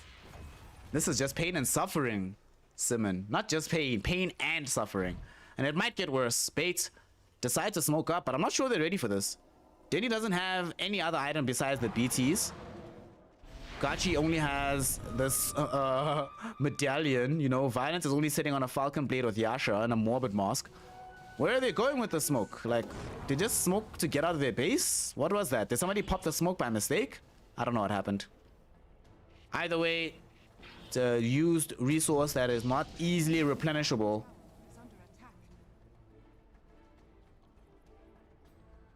It's not like this game is over though, right? It's a 3k gold lead at present for the side of the HellRaisers. They're not completely far behind. They're not completely out of it. But now they might be when Dendi gets caught out by the spells of Malady. Watson right next to him. Finger of Death puts him down.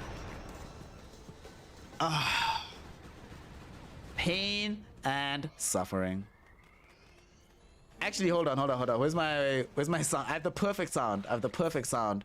For what just happened in that situation. You know what that was for Dendi? Oh no, it's not working. What are you doing to me? What are you doing to me? What are you doing to me?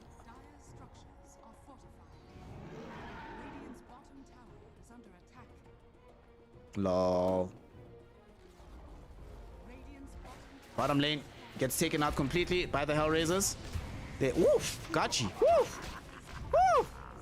I mean, there used to be an Undying somewhere around here, but not anymore. They've taken him out. He's dead and gone. Bottom lane of Rax is also taken. They also go top to make sure that Proletariat can't actually push this lane in. But will Gilga take Rabel back? Looks like he will. At the same time, Laguna also gets taken for a spin into the meat grinder down bottom. Damn. This has not been a fun day for any of the players.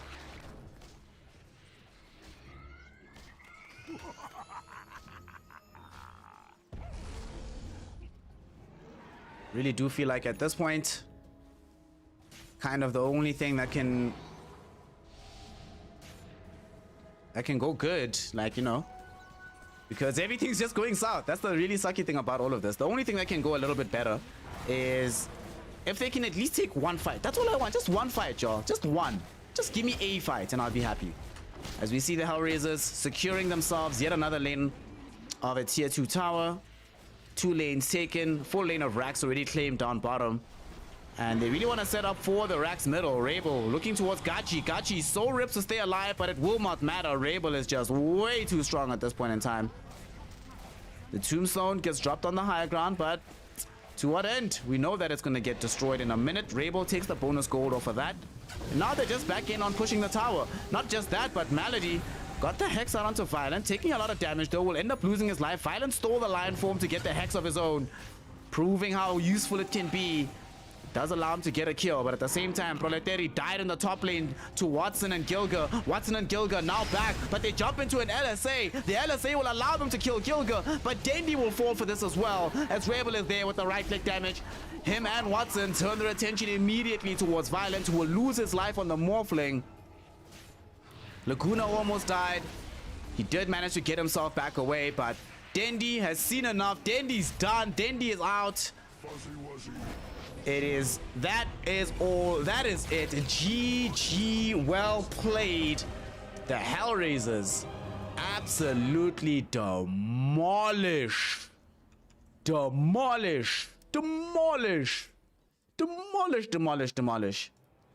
This here side of the bait. Dendi's private project. Dendi's dream. Unfortunately over. That's it. That's done. I mean, to be fair, at least this time they got 10 kills. It's actually been a bit of a problem in a lot of these games where Bait isn't even getting 10 kills. Like, not even 10, not even. It's one thing if you're not getting 10 kills, but not even. Yeah, it's one thing if you stop at 10 at least. So they are at this point.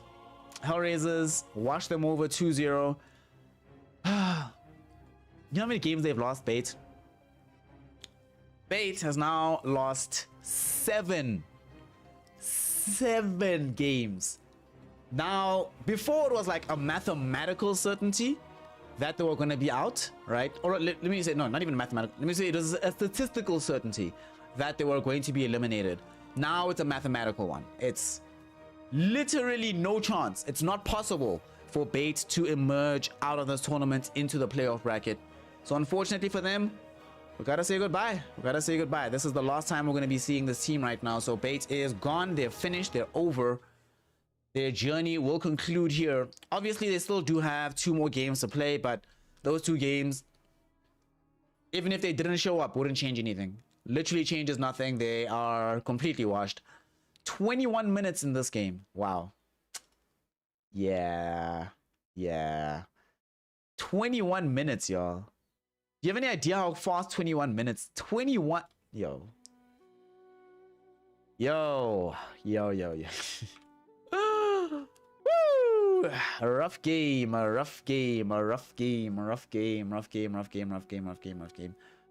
Ultimately, though, I do feel that Bait, as rough a game as this was, and a rougher game as a lot of other games have been, this is pretty much the level they belong at. You know, this team hasn't looked very good. All the other teams that have played besides them have definitely seemed better, so I'm not surprised that all the other teams were able to beat them. Yeah, low-key, it's very frustrating. It's very frustrating. But with Bait being done, they're finished, they're washed, they're done. Their journey is over.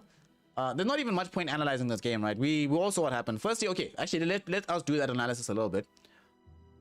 I didn't actually mind how they played the laning phase. Honestly, laning phase, it's often been a thing that happens with Bait, that the laning phase is okay. It's not too bad. But things start to fall apart very soon thereafter with their decision making and where they decide to go on the map and how they decide to fight, which spells they initiate with. Just not a good team right now.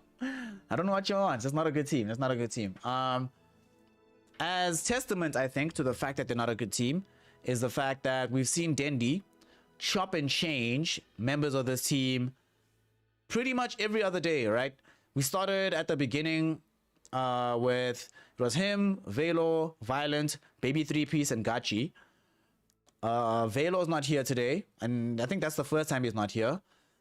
However, Baby 3-Piece seems like he's gone forever. I think Proletary will either replace him or they're going to get somebody else. We haven't really seen them have a lot of consistency in their team cohesion. None of their drafts seem very cohesive. Like, there's no identity. I think that's the thing with a Dota 2 team, or with any kind of endeavor, really, that you really start to find big success when you have some kind of identity, when it's like, this is, you figured out some degree of a formula that can win for you, and you can implement that formula on multiple various separate occasions. Sadly, Bait, they have no formula at all. Like, there's nothing. There's not even an idea of what they should do to win the game. For example, HellRaisers, right?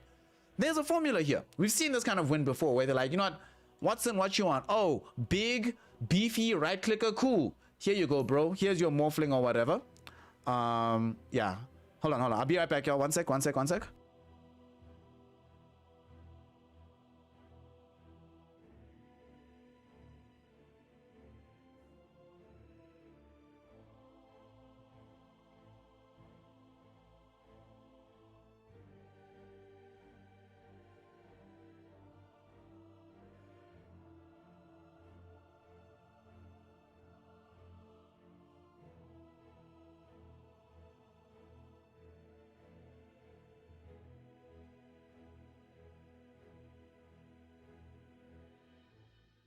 Listen, let me tell y'all how dedicated, not even dedication, right? How much I love y'all, all right? So I'm supposed to be viewing, y'all know I'm doing a move, right? Actually, I might as well change this to just chatting because I'm definitely not going to cast the next game. Actually, who cares? Leave it. So Wait 1 sec. I just need to quickly call my sister. So I'm viewing a place. I'm supposed to be viewing a place, right? And the estate agent gets back to me and he says, listen, he can only show me a place, well, in 20 minutes at 4:30 local time in South Africa. And I was gonna agree, but then, and I agreed to see the place, but then I realized, shit, at that time, I wanted to stream now this game because I won't be able to stream the next one. I have to do that FIFA stream again. So I was like, damn, what do I do? And what I did, I was like, I'm gonna come here. I'm gonna stream for the gang. I'm gonna stream for the homies. I'm gonna call my sister and say, sis, do me this one massive favor. Go view this property for a homie. Go record that shit. Send it back to me. And, you know, I'll make my decision from there. But she's the one that's gone and done the legwork. What a trooper she's been. Actually, wait, that reminds me to call her. hold up. Lol. But yeah, I should be viewing properly right now. But instead, Jareen, I'm out here hanging with y'all, man. I'm out here hanging with y'all. You know we're taking this seriously these days. But also, trust me, you don't want to go anywhere. I've got gossip for y'all in a second. But it's real gossip, eh? It's real gossip.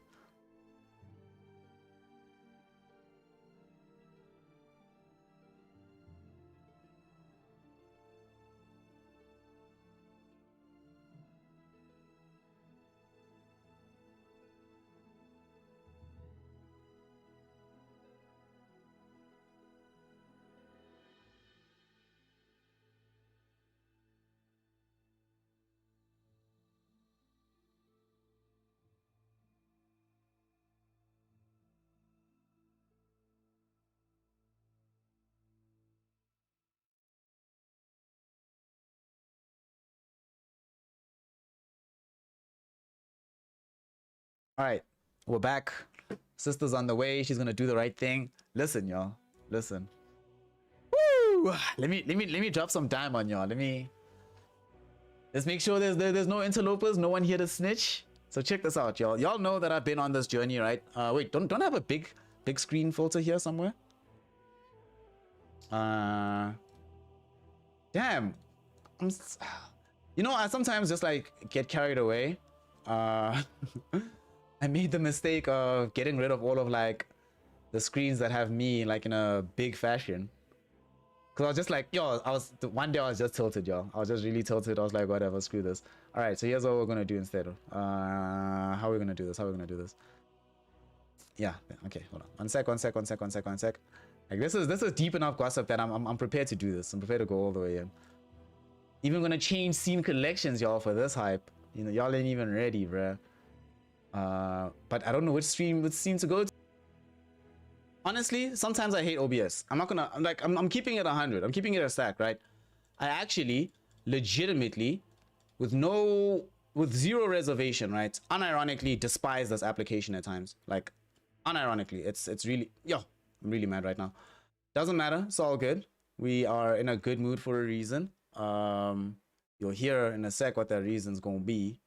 In just a sec, hold on. I'm making this at least look somewhat presentable. And what this is doing, this is building suspense. You know, we're out here. We're coming. Hold up. We're coming. And I mean, I guess us dropping on the core might be dropping the stream might actually be a better thing, because what I've noticed, right? It is what it is. It's not a thing it's not a complaint, by the way. This is just an observation, right? Is whenever a stream drops, one of two things will happen immediately after that stream ends up dropping. Either the people who are watching will either decide, you know what, this isn't worth it, we're done, we're finished, GG, well played, get us the hell up out of here, right? Either that ends up happening, or we have a situation, well, that always happens, right? And then the real ones, the people who are not at the stream just for what's happening at that particular point in time, but are fans of the creator in question or of the people in question, those folks stick around. Those folk are like, no, let's give them a chance to reconnect and everything. So that lets us know who the real ones are. You gotta love it. You gotta appreciate that so much. And also, I like this screen because it reminds me that I have to do, at some point, YouTube content. All right, y'all can hear me? Can you hear me? We good? We Gucci? Jareen, you know how it is, man. You know how we rocks. Technical issues, snare. That's what it is. So, story time. my hair disappearing everywhere. Y'all know that I've been trying to get into this DPC hustle, right? And that I've been trying to make sure that I am part of the next rotation of talent. So I get a message earlier today. And well, firstly, actually, let's start at the beginning, right? So I begin this journey. I'm like, yo, let's try to get into DPC. I message everybody, all the people that I know that are doing talent acquisition. I'm like, yo, put me on. All the heads of the studios, people I don't even know, right? I'm just cold calling people at that point. I'm hollering. I'm trying to get in. So then what happens, right? What ends up happening after that is, while I'm busy doing this and while I'm in the process of trying to make that happen, this story gets lit enough that I'm even gonna add some bang. I'm gonna add some beats on this one, actually. And there we go. I end up, right, in a situation where I make the decision that I don't want to just talk to the people that I already know, but I talk to people who can give me professional advice, right? And I holler at them and I say, listen, I need you to help me. I need you to put me on because I've sent these messages out. What do you think of the message I've sent? Is this the kind of message you would have sent in this kind of situation? If I was sending this to you as a professional, what would you say? And these involve people like Larry, for example, who is Malextris, the guy who is the editor for Esports GG. What a guy, what a trooper, actually. That dude has really put me on, and shout out to him. What a legend. And he says to me, listen, bro, I don't mind your message, right? But you don't have a reel. If you don't have reel, bro, I can't help you. Like, he's like, listen, the message is dope. The message is cool. It's gonna take people to the VODs and shit. Everything's dope that side, but bro, you need reel. Like, you need to have a reel somewhere. So I'm like, I don't know, bro. Like, I don't have a reel. I don't know to pay. Like, I don't have the guap to pay somebody to make me one right now. And he's like, bro, make a plan. Get real. That's it. That was the advice from Larry. So I say, cool. Y'all saw the reel that emerged on the Tuesday, right? I make that reel. And it turned out that his advice was actually quite succinct, because after I make the reel, I messaged those same people that I messaged before, everyone. I'm like, listen, yesterday when I messaged y'all, I didn't have this reel, but we out here. Here's what you need to see. Here is the homie. Let me know. Obviously, most people don't get back to me, but one person does, right? And that gave me a little bit of hope. But they didn't come back to me to say, hey, you're gonna cast Dota. They said, listen, we might need interviewers, we might need some hosts or some broadcasts or whatever. Show me the footage of you doing that kind of shit, right? Let's see what you got. So now, regrettably, a lot of the hosting that I've done, a lot of it has also, it's either not online anymore, or it goes to like, it'll go to like some random feed that'll go to some TV program somewhere. Basically, it's shit that's hard for me to easily get a hold of, right? So it's like, ish, how am I gonna wrangle this? You know what? It's fine, bro. We'll make a plan. We'll make a hustle. I hustle hard. I hustle so hard, right, that I go and find unreleased footage from an interview that I did that was never supposed to be vocalized, right? It was never supposed to be video. But I'm like, you know what? I got you, fam. I got you. We'll do this. It's okay. It's fine. Here you go. Look at this. He's like, all right, okay, we see what's up. Yeah, I'll get back to you, he says. Cool. But now I'm just waiting, and I'm a bit sad because I'm just waiting and I'm not doing anything, right? I'm just waiting. And nothing's more painful than just waiting, right?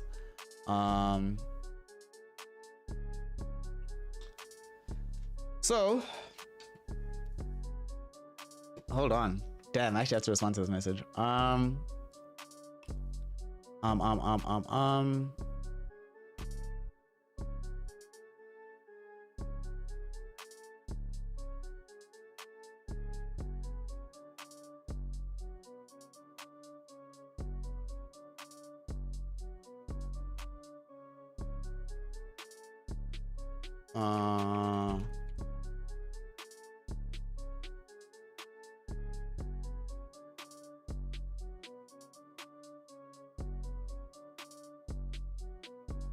Trust me, this will be worth it, y'all.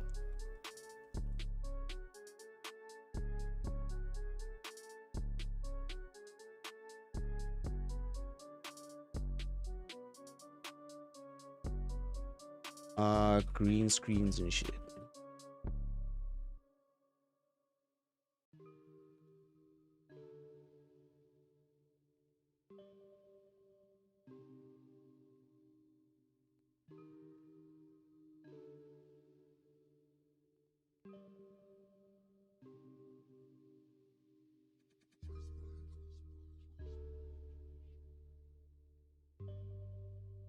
All right, sorry.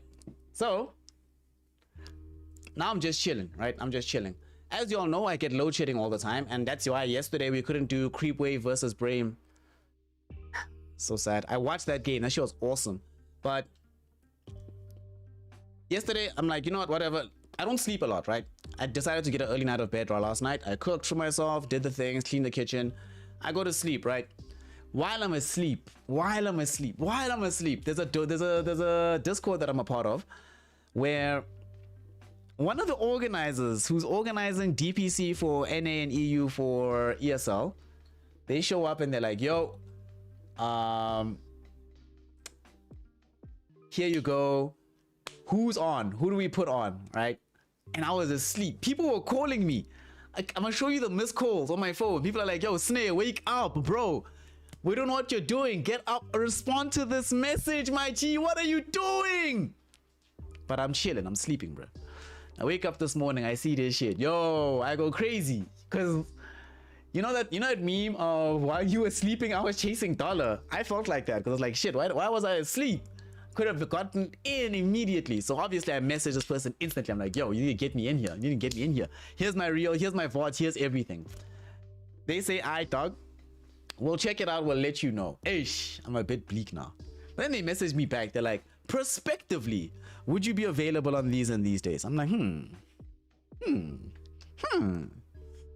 Of course. Yo, of course. We discuss more. We're talking. And I can tell y'all, although you can't tell anybody, as I'm pretty sure I'm not allowed to. Actually, no, listen. The conclusion of this story, the conclusion of this here story will be found in the Curve Thought Discord. Because I'm not actually sure I'm allowed to say this shit on broadcast. I don't want to take the risk of being clipped or whatever. So the conclusion of the tale will be found on Discord. So pull through there if you want to hear how the story ends. Lol. Sorry to do this to y'all. But yeah, trust me. The conclusion is worth it. Anyway, for the rest of the day. So here's the plan for the rest of the day. For the rest of the weekend, actually. I might as well tell you the plan now. Tonight, I have to do FIFA in a little bit. In about an hour and... When's my call time? So my call time is at 17:45. That's in 1 hour 30 minutes. No, 1 hour like 20 minutes. Damn, actually sooner than I thought. This next game is supposed to start at 5. Not enough time for us to do even a full game of Dota. So we're gonna let that one slide. We're gonna let the next series go. Not a series I care that much about anyway, if I'm totally honest. I don't rate No Mercy at all. However, the Namiga Creepwave game does have some potential to be lit as hell. So we'll come back for that game at 8 o'clock tonight. So 8 o'clock CST. I don't know what time that is for y'all. For the rest of the weekend, tomorrow I will be doing one game in the morning. Well, the first game, the 2 o'clock game. Afterwards, I have to do FIFA again. And then I'm going to be involved in a charity stream, right? I decided to give back a little bit. There's a person named Yodi who I haven't really interacted with in the past, but they hollered at me. They're like, listen, would I be keen to do a charity stream with them? And I said, cool, I'll do, I'll put some charity down. I'll lend my voice to a decent cause. I'm gonna do some charity work tomorrow. On Sunday, there is not going to be any stream. The reason being, well, there might be a stream late at night, but there's not going to be any stream early in the day or in the afternoon. I still have FIFA to do that day. I do FIFA every weekend. One of my best friends is introducing me to their partner, so that definitely takes precedent. Oh yeah, I'll post the link for the FIFA. I actually have the channel open right here, lol. It's this. Just follow this channel here, and you'll see the FIFA as soon as it goes live. So I'm meeting one of my best friends. I have, in this world, I've only had 5 people who I can consider, you are absolutely my best friend, right? Or you're one of my closest friends. I don't think best friend is a thing. I think it's like, basically you're my brother, right? Or you're my sibling, effectively. You know, 2 are dead, 2 are still alive, and one of them that is indeed alive. One of the other ones we've just grown apart. It is what it is. But one of them that is still alive, he's going to be introducing me to his partner, so I'm quite excited to meet the partner. I'm very hyped. So that's why I can't stream on Sunday. Obviously, there's FIFA in that day, and then at night I might come back, but I think I want to rest. And the reason I want to rest, go to the Curve Thought Discord. Trust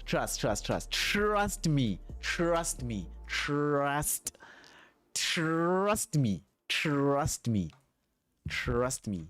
I'm even gonna do this. Join the Discord, right? Oh, it's not. There we go. It's actually working. Trust me though. Get onto the Discord. We'll talk in a bit. But for the rest of the day, I'm gonna go off for now. We'll come back later for the thingamabob. The thingamabob, y'all. The thingamabob. What am I talking about? The thingamabob. The FIFA stream, and then the Namiga versus Creepwave game. That will certainly come back for. And then, yeah. And then I'll see y'all later for that. I'm gonna go take a break right now, have a beer, chill, relax for a bit. Make sure I'm bone sober before we start the next broadcast, lol.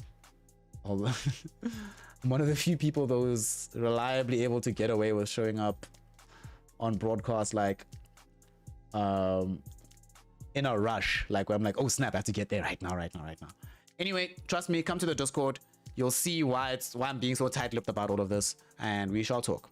Thank y'all so much for the day. See y'all later for the Namiga series. For now, this was Bait versus HellRaisers. We saw HellRaisers getting the 2-0, eliminating Bait. Oh, before I go, one thing to mention about this particular tournament that's somewhat interesting is that because they got the 2-0 in this particular situation, it also means that suddenly Hydra, or HellRaisers, excuse me, are 4th. Right? They're 4th. They have 2 games left.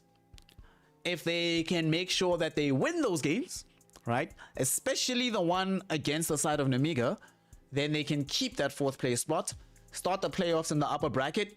You will always want that extra bite at the cherry of the upper bracket. But so HellRaisers, definitely a team that we're going to be watching, not just in this tournament, but as we proceed into the DPC as well. Erstwhile, Bait, bye! Nothing you can do. And for y'all, bye for now for here. See you all in a few hours on the FIFA stream if you all enjoying. See you in a few more hours if I have enough energy to come back to Dota.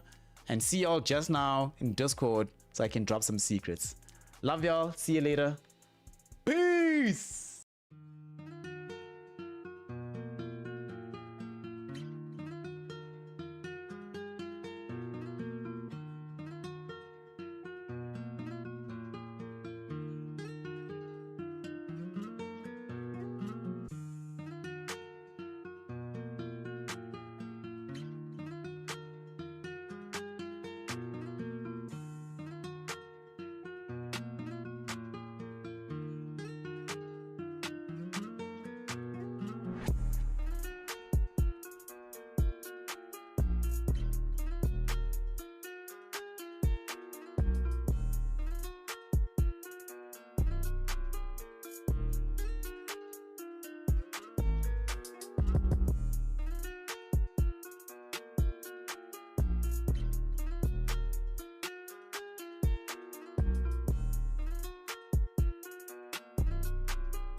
Kill them all, boy.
Once upon a time, there lived a man who lived on a planet called Planet Music.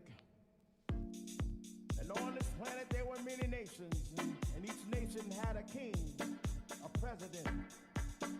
And these leaders had absolute power over their people. Through rhythm, they controlled the minds of many. Through soul, they controlled the force of the universe. One such nation was the nation of R&B, and its king wore diamonds and gold and drove around in big, beautiful cars, and he owned restaurants and clothing lines, and he built a castle on the island of Long, and it too was paved with diamonds and gold and rubies. But he led his people astray. He was not a good leader.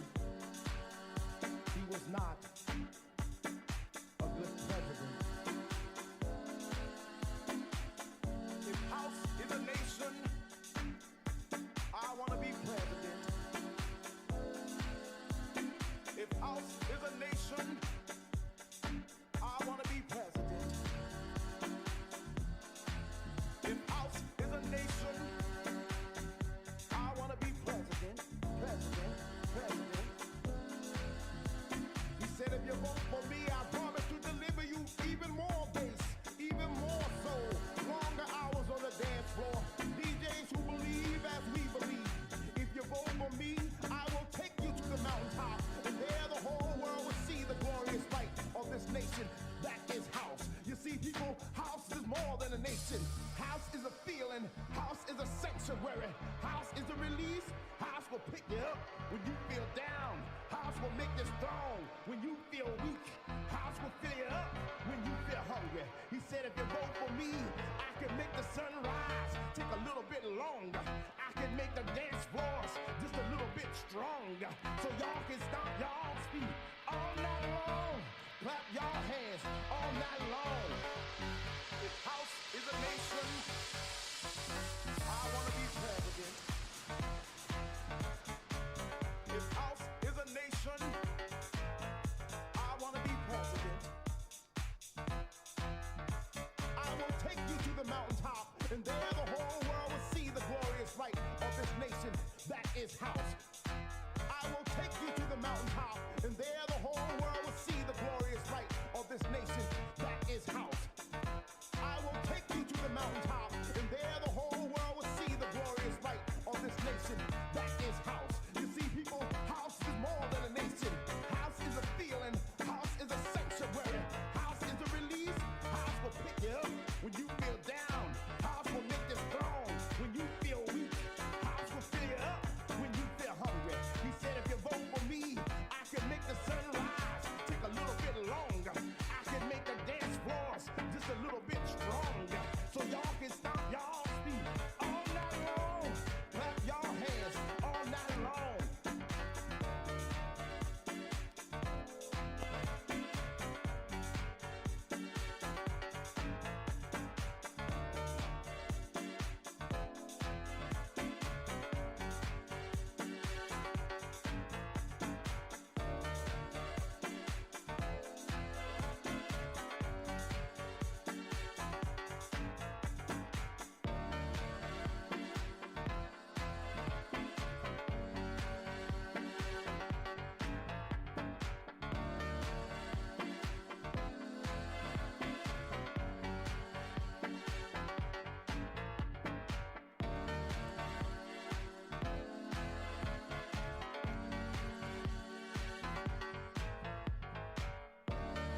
full of